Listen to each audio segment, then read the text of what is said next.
Hello, hello. It's Happy New Year from the law firm Blueprint, but I want you to do one thing for me, and that's give me a 5-star review. Ready to go, Seth? I'm ready. All right, cue the music. Larry David would be displeased. Is it too long after New Year's to be saying Happy New Year's? Absolutely not. I'll say Happy New Year in July. Larry has a whole episode. To be like, well, I haven't seen you. We got to find it. Tim, please play the clip of Larry complaining about Happy New Year being abused by being done too far after New Year's. Happy New Year. It's a little late, frankly, for the Happy New Year's, you know? Why? Just happened a couple weeks ago, right? Yeah, that's too long. Statute of limitations is kind of run out on the New Year's. 3 days. Plenty. 3 days. By the way, everything doesn't have to be happy. Why does everything have to be happy? I'm having a pretty good day.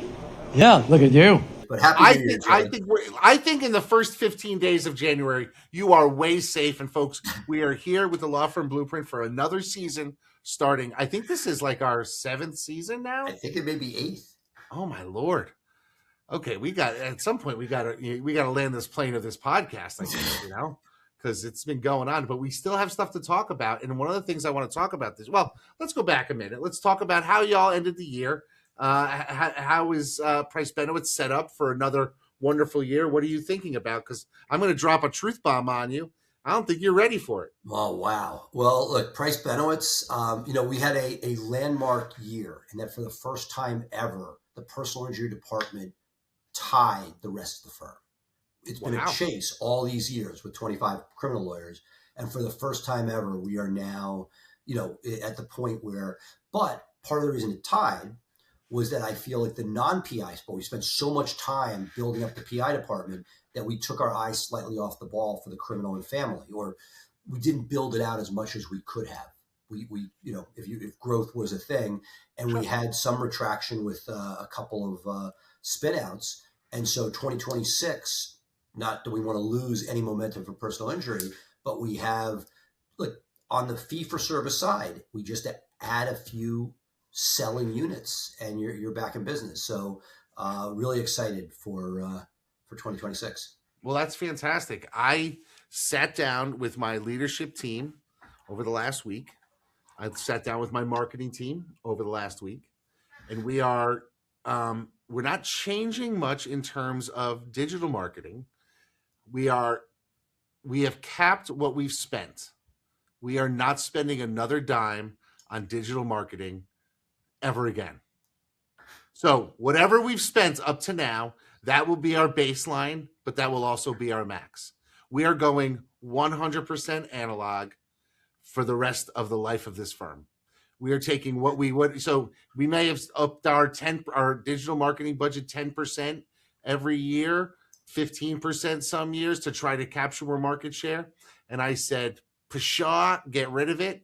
We're going to take whatever we would have spent on that, and we're driving it hard into analog marketing. So what is analog to you? What do you do in analog? So it's giving speeches, taking people out to lunch, giving away tickets, reconnecting with people, all the stuff going human to human, being more visible in our community, supporting charities, supporting Little League teams, and actually connecting person to person rather than relying on digital marketing for our revenue. Now, we're still going to have 50% of our business come by way of digital marketing. But I suspect in years to come, our spend on digital is going to be less and less valuable. A cost of $250 for a click will be $300. I can buy less now because I'm not adding more money to that bucket. Well, I think it's utter nonsense. No, you're wrong. You're wrong. People hire lawyers because I'll tell you right now, referrals are easier to convert. I can compete if I were in PI. I could compete with the Morgan and Morgans in my local area by knowing people better. Great. In criminal defense and DUI, where you're the king, to me, there's no it's a protected space. Nobody wants to talk about DUIs. Again, will you get referred? I applaud you being in the community. Awesome, giving a speech is awesome. There's nothing bad, but if you actually want to scale, if you want to grow. To me, that is not going to get you to the numbers you want meaningfully. And that I think is a risk factor for you. Now, look, it's not going to happen year one. You'll be fine. But if this was a movie and we looked at this, the number, and yes, everything you said is true. Referrals convert better. They're awesome. You should do them. And maybe it means going back to putting Jay at a booth at the at the con. Yes, all of that's there. But to me, it's not an either or, because they work in concert. Stuff we're doing, like price benefits, we put in TV on. Does that mean that digital stops? No, it's just the opposite. You can't do TV without digital, because some people remember your brand, but a lot of people see an ad in the back of their mind, and then they go and they search, and that helps your search. So, we think a lot of ourselves, but I think that the stuff you're doing with speeches, well, some of it will be direct referral. We think a lot of ourselves. You're at your booth. They remember there's some wacky guy at a booth at a bar conference. And when they search, oh, that's Jay Ruane, I know him. And so to me, I think it goes in concert with, but in criminal specifically, understand there's risk factors. And I'm not saying you want to be paying the pay-per-click stuff, but you're playing the game. You get the reviews. You're opening the offices. You're adding content reasonably.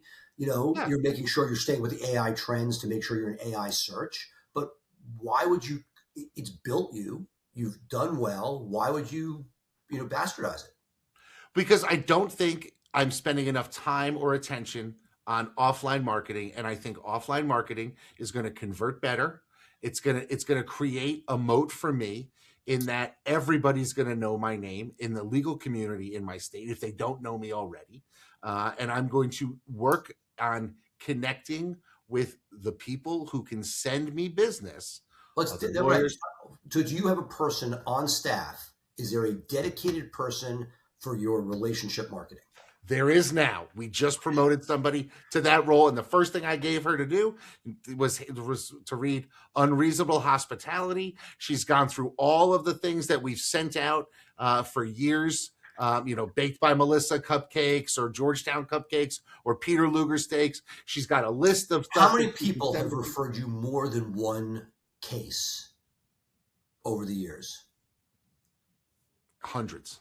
Do you have the list? I have the list. Okay. So to me, it's over 200. Because look, I'm going to pivot for a second, because what you're saying, look, I love the salaciousness of them not doing digital. That'll last for a while. I'm not doing digital, Seth. I'm not spending more money on digital. I'll do the digital that I have. Understood.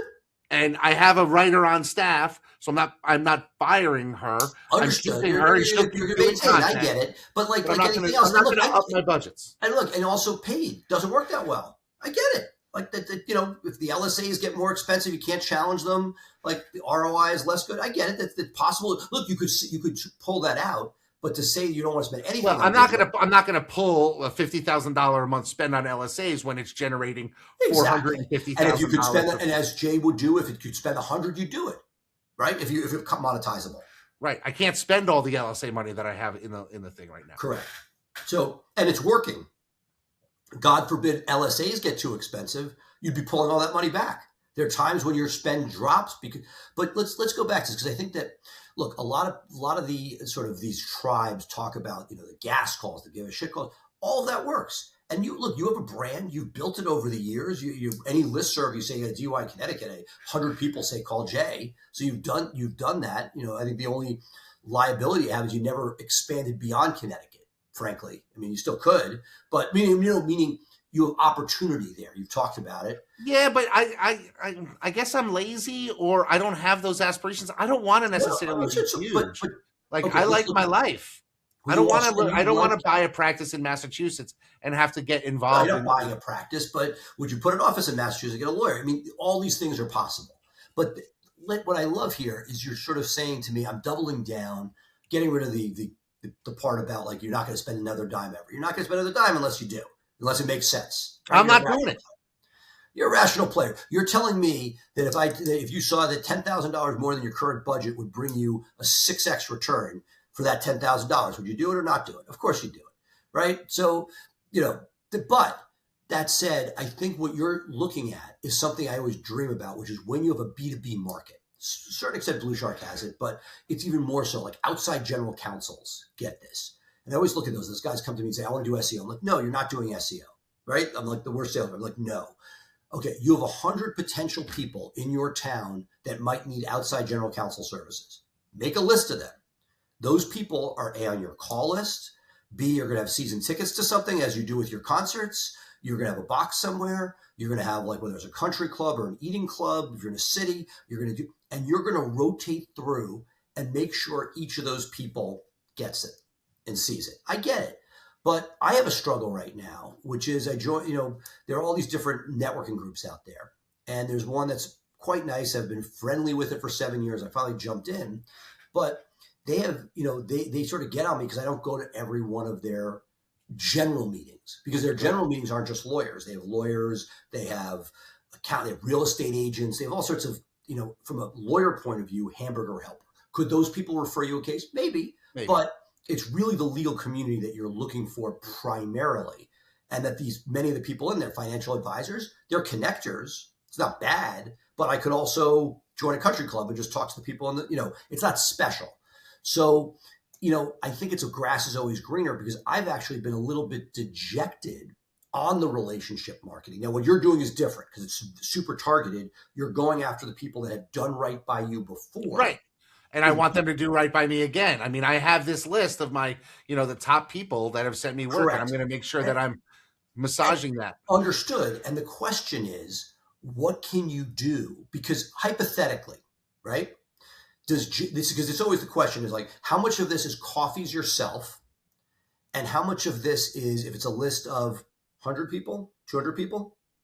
I think it's like 173, more than one referral over the last 5 years. It was in the 170s. Yeah, let's add a few extra for good measure that, around a few hundred. Because you also want to look at were they referrals, and they're people that send you anybody who calls them. Let's also segment that out, right? Because that might bring your number down a little bit.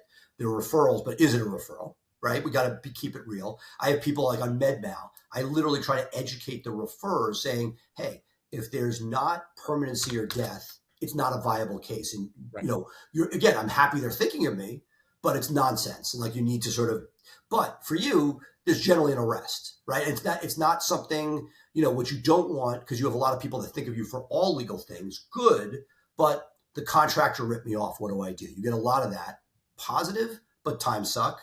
Still want it. So for here, I think what's genius is if you say, hypothetically, it's a 200-person list. You call the 175 to 140. You add 60 in of people that sent you one, but you think could have more.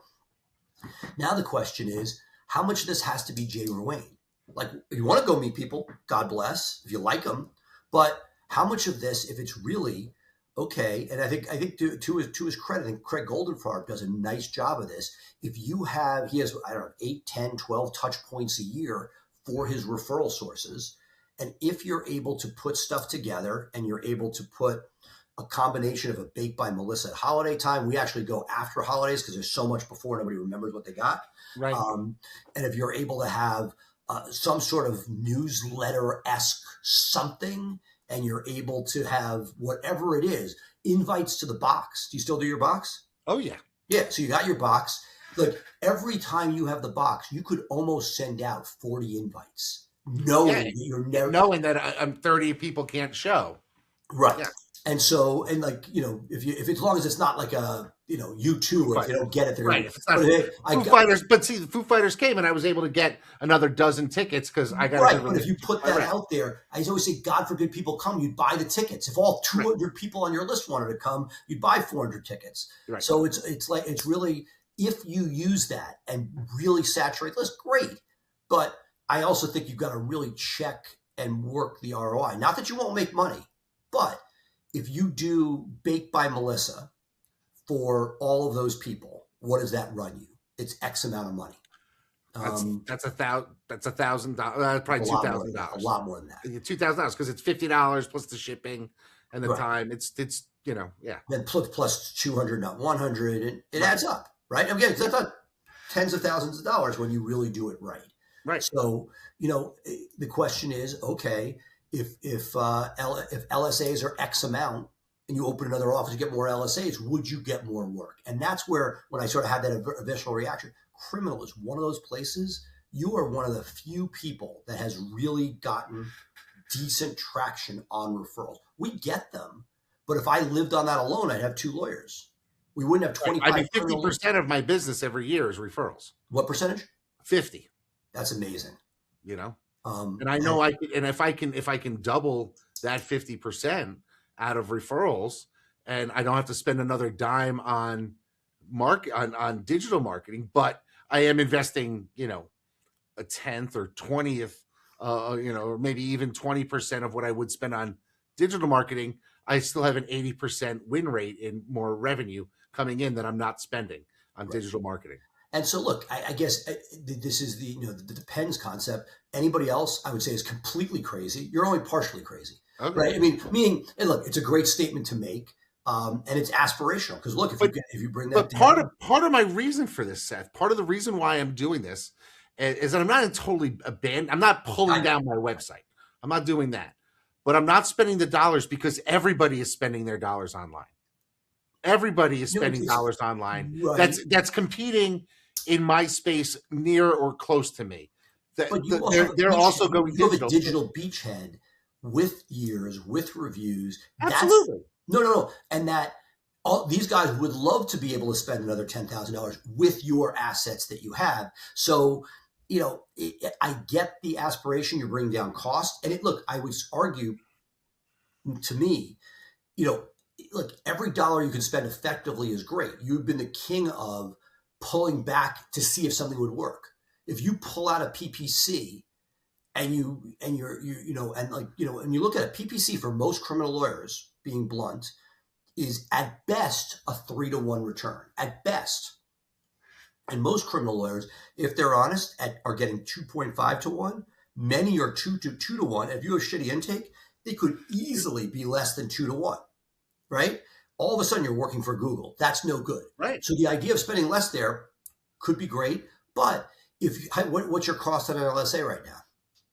It's I want to say it's like 213-ish. And how many calls to get a case? 3, let's say? 3-to-1? Yeah. 3-to-1 on a DUI, probably more on a criminal case. DUI, right. But that's great money. You do that all day long, right? You're going to spend more than $600 to get referral cases. I don't know if I am, though. More than your delta. You have a baseline now, so you have to get more than this year. Like, that's not nothing. Well, I mean, but the thing is, I think I can get referral cases from the people who are already sending me cases by spending less than $600 on them over the course of a year. But if they're already sending it to you, then will you get incrementally more? Again, I think I can, because they'll think of me in January. They might not think of me till September. I want to make them think about me all year long. But to me, and stay top of mind with them. But to me, and get them to introduce me to people who they can open doors. But the question is, are you charging enough of a premium over market? Because that's the piece. If you're telling me that you're now the $10,000 DUI guy, right, and you're getting it, okay, I get it. But if you have a widget that's X amount that the market is charging, maybe a little bit of a premium as a premium player in the market, then it's just a question of how many are you getting, and if it's the same price for the referral versus the. So we're 3.5 times the market for our cost, for our price. You're 3.5 times. So other people are a third less. No, other people are 2/3 less. 2/3 less. That's right. 2/3 less. And so we secret shopped, all the players, and we had. I mean, it wasn't really a secret shop, but we did. I'll share with everybody. We had somebody who was a friend of the firm who caught a case. So they had a legitimate case. It was verifiable, and we were going to wind up doing it for nothing because they were a friend of the firm. And I said, hey, you need to shop these people for me and tell me what they quoted for you for a fee. And then we'll take over the case and we'll do it for nothing. And so they spent their afternoon on the phone call, and we got the data. Everybody wins. And what was the high? What was the low? The low, surprisingly, was 1,000. Somebody offered them to handle their case for $1,000. The mean or median, I forget which one that is, was like $3,000, and we're at $6,000 to start on these cases with a kicker for the administrative side of stuff. So we're like 7,500, and some people are doing it for 1,000. Wow. Which was mind blowing, because it is. I mean, you need to spend the time to actually do the work the right way, and some people were not doing that. I just don't know how. Well, at the number, when you start to charge that number, that's what I love about the book Unreasonable Hospitality, but it isn't talked about enough. In order, they charge $350 a head. Right. When you're charging $25 an entree, you don't have the resources to put that in, to create the systems to make those pieces. Whereas now, if you really are charging that and you have that premium on it, God bless. I can pay that extra out and make You people can have a feel good person about it. that runs Well, around. and this is a perfect example of that. There are companies that have figured out how to do that and give the impression that they're going the extra mile. Five Guys is a perfect example. When Five Guys puts extra fries in your bag, those were factored into the price of the original fries. That's not something extra for you. That's the serving. If you notice when you go to Five Guys, everybody's out there, they put in your regular thing and then they have a second scoop that was actually part of the first scoop to make it look like they're overflowing your bag. But they factored that into their pricing long ago, which is why a burger and fries cost $20. So you can do things like that McDonald's that's $9 on it isn't doing that. Right, exactly. Right. So let's pivot for a second. I just had something happen to me. We've all have both have international labor, and we had somebody on one of our teams give notice. Great player, no complaints. They got a dream job that we would not want them to not take. Right. They 50% more money. They're now traveling. They're selling. They were before just a behind the scene, but they love the firm. They're crying that they're leaving. But even with all that, a couple days notice. Not the end of the world, meaning it's a job that we have a person in house that trained them, so replacing won't be the end of the world. We have enough scale, but we talked about this on a prior show. But is there sort of a way of creating that expectation? And do we need to? I know you don't love severance. We've talked about that. I wonder whether or not, if you want that, and we're talking about internationals right now, which is slightly different topic than we talked about before, but do you think that it should be part of the culture that people know that they are going to get 2 weeks severance if they're let go for any reason? And that if you do that, but we are asking that if you at some point you may choose not to be here, but we ask that if we're going to put that in place to protect you, maybe our choice, maybe we don't want you here at some point, but you're going to not be left with nothing. And at the same time, we're asking if you were to leave to put that, because it's domestically, there's a concept of that. Internationally, there really isn't the same way. So I've been thinking a lot about this, and I actually tasked our finance team and our leadership team to put together sort of a slush fund to be able to announce that we now have in their one-on-ones for this first quarter to tell them straight up 4 weeks. If you ever are let go for any reason, and we don't suspect that, we guarantee that you'll be paid out for a month. And we ask for the same. If you're going to leave, give us a month's notice. And I think that's tough, because when you leave, nobody, I got to say, if somebody says to me, again, exceptions for like a trial lawyer in trial, somebody says, I'm not showing in more than 2 to 3 weeks, it is a stretch. It can be done. But that I think that you're going to buy maybe the 2 weeks for the 4 weeks. But I'll take the 2 weeks. Right. I'll take the 2 weeks. Right. And if I can guarantee that, I don't want the 2 days. Right. And I think that the piece, and look, and it may be, like I'm rewriting the J rule, it may be we're going to give you 4 weeks and we expect 2, 3, whatever it is, something where, but we're asking for you to, and look, the flip side of this is you're going to find somebody who's either thoroughly mediocre to poor to an F-tard, that is, not doing what they're supposed to be doing. And you're going to end up paying that. And it's going to be painful. I like that idea. I mean, I have a checks and balances with my executive director and my partner. Like, our goal is to make sure that even when we have to bite our tongue, that we're taking care of people, because if you don't, it's, there are exceptions to every rule, but generally 99% of the time, it's, even though it's not because some of it's the eye of the beholder. Somebody we think is a disaster could be the team that wasn't supporting them, whatever.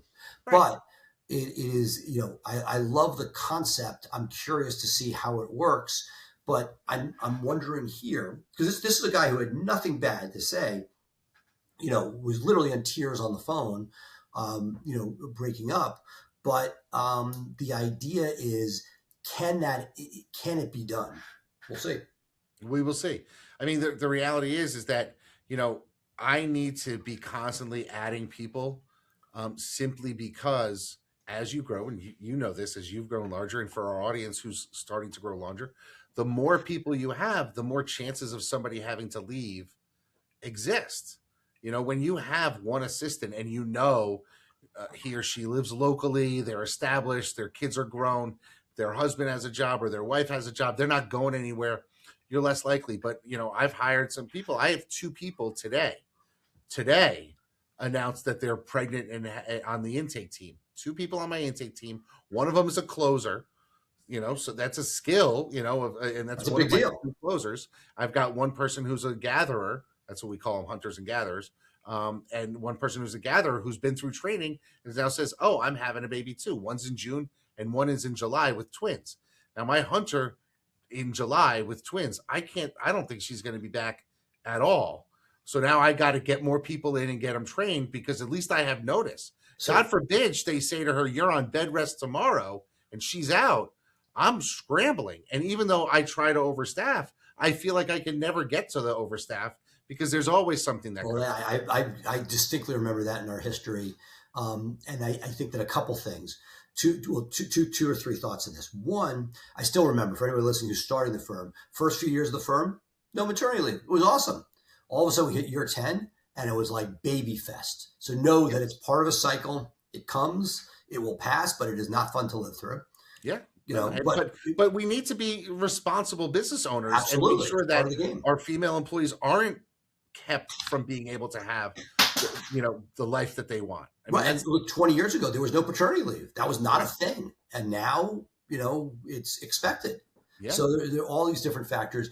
But I'll add one more component to it, which is ironic. So a life moment where this year we for the first time ever, not with lawyers, but with staff, we are being more circumspect. We realized that we had expanded in certain areas that were not financially prudent, not like practice areas, but we had ops doing things above and beyond what was necessary. We talked a little bit about in the show when you talked about having a reception to each office. Yeah. And we now have a situation where we have, in certain divisions, few enough people in that you need somebody when you need them, but to hire a full-time person to wait for that. Yeah. And then this is sort of the reason I think it's significant. So is that through natural attrition, we're fine. We have like the team that we want, but then comes the question, we're now quote unquote understaffed for the emergency, for the one-off, for the irate client that walks in, for the building that decides to do an inspection in the middle of the day, for the flood, the broken gut, whatever it is. And that the attitude has been, we should divide those jobs amongst some of the legal assistants, amongst some of the administrative, some of the executives. And by doing that, you're not hiring an entire, because in DC, one of the issues I struggle with is in office, to have a person remain in the office outside of an entry level position. If you're 50,000, forget about it. But if you're not at like probably 75 with benefits and everything else, so now all of a sudden for micro tasks, you're paying $75,000 for a job that if it disappears, sort of like Jay turning off Avo, if that person disappears, how much bad stuff is there? Now, some of it I don't feel because I'm not the guy who has to. Well, that's the thing. You don't feel clean up the puke from the kid who's visiting the office with a client. Okay, there's going to be one or two things that happen, but we're in a building that has an overnight cleaning crew, paying them a few dollars to sort of help supplement, giving a few extra dollars to one of the paralegals. The issue that you always run into is 2 things I've seen. One, it's not the job I was hired for. We've always heard that, right? And secondly, it's not legal. So even though it's a support staff, anything that goes at it, you have to be careful. You do 1 or 2 things, who cares? But if it gets too much, you have a risk factor of somebody leaving. Yeah, I mean, all of that stuff makes sense. We actually have gone, we operate on a pod system like a lot of firms do. We actually created a standalone pod called our support pod. In that pod, it's run by my IT director. I've got my discovery coordinator. I've got an extra set of hands that's trained and going through the training and actually working with my IT director to set up our training program for my legal ops. So what we do is when we get somebody new, they go into that support pod, and then as needed, they can get pulled out into a pod to solve those problems. And one of the roles in that pod that we're recruiting for, is a local person who is our like jack of all trades person. That is the run and grab lunch because we're in a meeting and somebody needs to coordinate that. We're recruiting for that. I'm hoping to not pay 75. I'm thinking I can get somebody in the $50,000 range for that role to be around and basically be, hey, run this down to court because we want a timestamp. Right. It's that type of stuff. Yeah. And that's gonna come off of the gross revenue. It's gonna come out of my pocket because I don't necessarily need that. But if it makes my lawyers and staff lives better, I'm willing to not make that revenue. You know what the right answer is?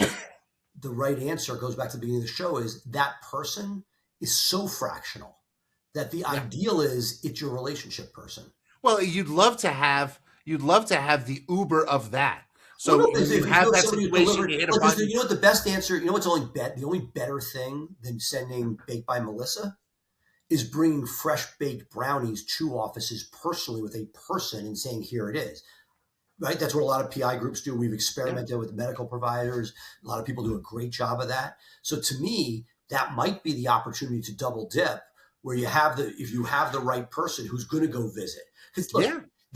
But the issue is Jay is the force of nature. When Jay is there, it's different than anybody you send. At the same time, what level of touch do you need to ensure the referrals? I'm just still suspect. I think you're getting the referrals from the people that know you. Yes, you could do some more mailing and this and that. But the question is, is there that much more? When you have a medical provider, they have 5 different PI lawyers they can send to. Whoever brought them cupcakes last has an advantage. Do you really have that issue? The main thing is top of mind and where the hell's Jay's number. But in general, of those referral people, are you concerned they're sending to somebody else but not you? I'm concerned I'm going to lose them to send them to somebody else. Then it's simple, but that's where Baked by Melissa for $10,000 investment, boom, all your existing people goes. To me, what I loved was when you were going and putting yourself out there at lawyer conventions, because that room, you're the only DUI guy, only criminal guy in the room likely. And those are the guys where like all of a sudden that 2 hours or 4 hours of you sitting there in some goofy outfit in a booth, all of a sudden resonates. Now, to me, and so here's what I'm doing to do that, right? Like, so I just reached out to an accident reconstructionist who we've used on a case, who's not in the state of Connecticut, but I said, you're coming in for a hearing. The hearing is late March or early April. I forget when exactly it is. I said, how about I put on a seminar? I invite every personal injury lawyer I know to send somebody from their office. They can come in, they can learn about crash dynamics, which PI lawyers would love to know, or at least have their associates love to know. I'll get 200 associates in a room, and the next day this person's here, they can testify in the hearing that we have them for. So I'm getting 2 bangs for my buck. The real answer, you get CLE for it. If you can get CLE, that's the thing. I'm going to do all that stuff to get CLE for it and everything. Look, there's nothing wrong with it. Again, it's just like unreasonable hospitality. If you have somebody to do it for you, great. If it's going to be you, it's a pain in the ass. Well, I'm going to get up there and I'm going to do the intro. No, I know that. That's the easy part. Jake can do that with his eyes closed in the office. The question is, getting 200 butts in seats is not nothing. We think a lot of ourselves. Accident reconstruction, you sure that's going to resonate? These guys are busy. It's the middle of the day. Wanting to know the mechanics of accident reconstruction. But again, it's like anything else. Check with 5 people and make sure. Is this really what you want or what Jay thinks you want? So here's my thought. No, I apologize. So for example, if you have a junior guy, right, you're sending your junior person, do you really care about that? Or do you want the fundamentals of freaking trial for like the district court level? Like when you have a junior lawyer, like accident reconstruction is the least of your worries. The question, can you go in there and make an argument in court? So here's my thought. I'm going to have him do 2 to 3 hours on accident reconstruction basics so they can understand it. And my thought is I'm going to do a presentation on offline marketing, networking, that type of thing.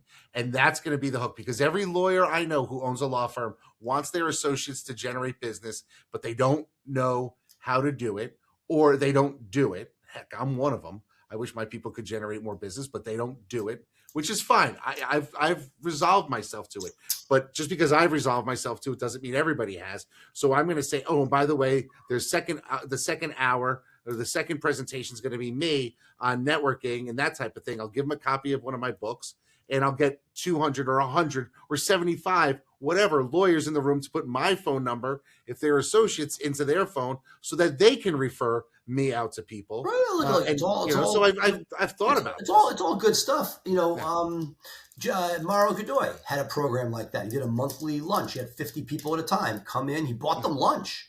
Yeah, I'm doing the same thing.